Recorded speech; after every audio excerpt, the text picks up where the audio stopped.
having lived through the Bush era, the Bush years, I didn't think that our relations with foreign countries could get worse than they were during the Bush years. But they are, as far as over the course of my lifetime, they're at an all-time low. Our standing in the world is absolute dog shit. And just to show you how bad it is, some members of the French government want the Statue of Liberty back. French lawmaker demands U.S. return Statue of Liberty. Raphael Glucksmann, a member of the center-left Place Public Party in France, demanded on Sunday that the United States return the Statue of Liberty, accusing it of siding with tyrants.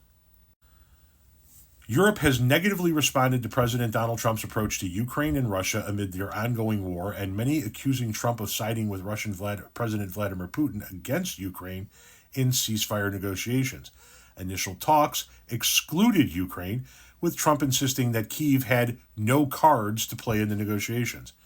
Matters came to a head when Trump and Ukrainian President Zelensky had an explosive argument in front of reporters during an Oval Office press gaggle on February 28th, which resulted in the U.S. temporarily withdrawing military aid and intelligence from Ukraine. Russia has long been viewed by Republicans and Democrats as an adversary of the U.S., whereas Ukraine is an ally. U.S. allies in Europe have also raised alarms over Trump's stance toward Ukraine and Russia. Glucksmann, a staunch defender of Ukraine, spoke at a party convention and took time to scold the U.S. for what he viewed as a shifting position on values. Quote, "Give us back the Statue of Liberty. We're going to say to the Americans who have chosen to side with the tyrants, to the Americans who fired researchers for demanding scientific freedom, give us back the Statue of Liberty."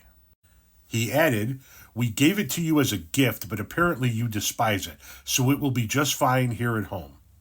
France presented the U.S. with the Statue of Liberty in 1884 as a gift to commemorate the alliance between the two countries.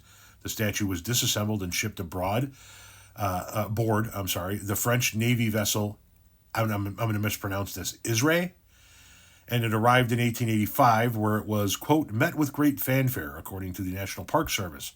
The entire structure was finished in 1886. The statue, which is in New York, has since become an icon of freedom and the United States.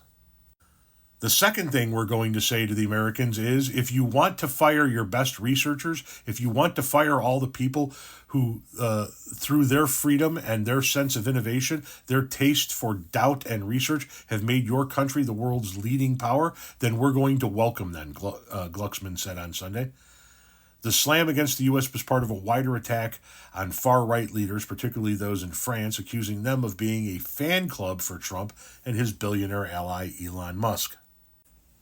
That's the Trump effect.